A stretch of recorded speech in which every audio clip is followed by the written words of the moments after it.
one incident in your life could change everything. I was in kindergarten and there was this noise outside the window and the teacher says, "Wow, there are fire trucks outside."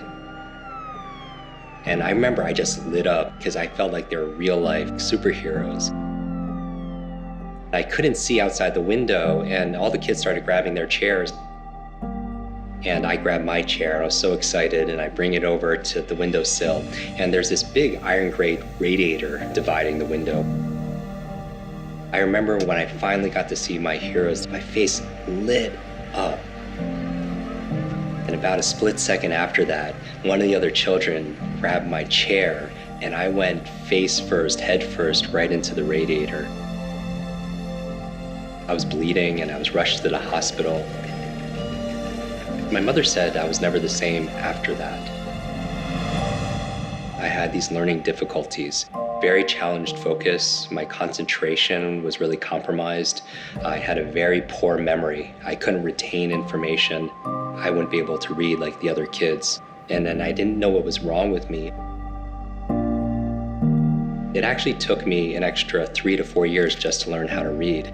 And I actually taught myself how to read by reading comic books late at night. And my favorite superheroes growing up actually were the X-Men because they didn't fit in. They were the mutants, they were the outcasts. And I felt growing up with these learning challenges that I didn't fit in. And I felt like I was one of those people without the superpowers. When I found out the X-Men School for the Gifted run by Professor X, Charles Xavier, actually resided right there in Westchester, New York, and that's where I lived. And so I remember every weekend when I was about 8 or 9 years old, I would ride my bicycle around my neighborhood and I wanted to find that school because I wanted to run away.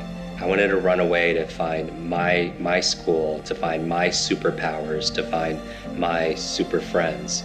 And really, I remember a defining moment when I was 9 years old. I remember that a teacher was talking to another adult, thinking I wasn't paying attention or maybe thinking that I wasn't smart enough to understand what she was saying. And she pointed right at me and said, "That is the boy with the broken brain." And I remember how hard that hit me. You know, children understand more than you think that they understand. And I remember always referring back to that moment all through school. Whenever I didn't do well, I was like, oh, it's because, I'm broken. It's because I'm different. It's because my mind doesn't work like everybody else's does. So all of high school was my struggles. I would work so much harder than everybody else. And I always thought it was unfair because my grades didn't reflect that. But I was lucky enough to get into a university. And I remember freshman year, I took all these classes ready to achieve, and I actually did worse. And things got even more difficult for me. And I was ready to quit school because I didn't have the money as it was to go to college.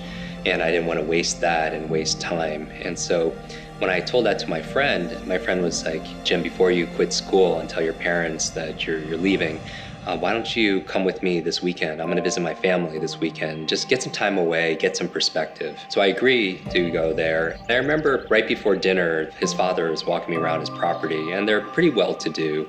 And he asked me this very innocent question, which is the worst question that you could ask me at this time. He says, "Jim, how's school?" And it just hits me. I start crying and bawling right in front of this complete stranger. And I tell him that my whole story, how I have a brain injury and I don't learn like everybody else, and I'm the boy with the broken brain, and school is just not for me. And then he says, "Jim, stop for a minute." And he looks me right in the eyes and asks me this question. He says, "Jim, why are you in school? Why are you in school? What do you want to be? What do you want to do? What do you want to have? What do you want to share?" And honestly, I've never thought about that before. I start to answer him, and he says, "Stop." And he pulls out from his back pocket a diary, like a journal, and he tears out a few sheets and he hands them to me, and he makes me write down my answers of who I want to be, what I want to do, what I want to have, what I want to share with the world. And I don't know how much time went by, but when I was done, I start folding up the sheets of paper to put in my pocket, and he grabs them right out of my hand. And I'm freaking out because I wasn't expecting anyone to see like my dreams and my fantasies, right? My goals. And he starts reading them to himself. When he's done, I don't know how much time went by, but he looks at me, he says, "Jim, you are this close to every single thing on that list, And I'm just thinking, he spreads his fingers about a foot apart. And I'm thinking, there's no way. Give me 10 lifetimes, I'm not gonna crack that list. And he takes his fingers and he puts them to the side of my head, my temple right here, meaning that between my ears is the key. It's my mind, it's my brain. And he walks me into a room of his home, and it's wall to wall, ceiling to floor, covered in books. And I started looking at the title of these books, and they're these biographies of incredible men and women throughout history, and some very early personal growth books. Norman Vincent Peale, The Power of Positive Thinking, The Magic of Thinking Big, Psycho-Cybernetics, right? Think and Grow Rich, all these books on mindset, the power of the mind. And he says, Jim, I want you to read one of these books a week.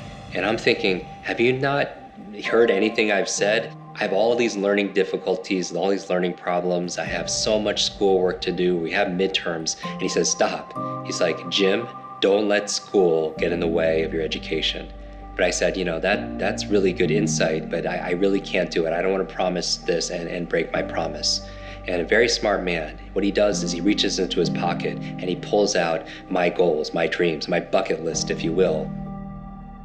And this time he starts reading every single one of my goals, all my dreams out loud. And something about hearing your dreams coming from a stranger's voice, incanted out into the universe, it shook my heart, it shook my spirit, my soul, something fierce.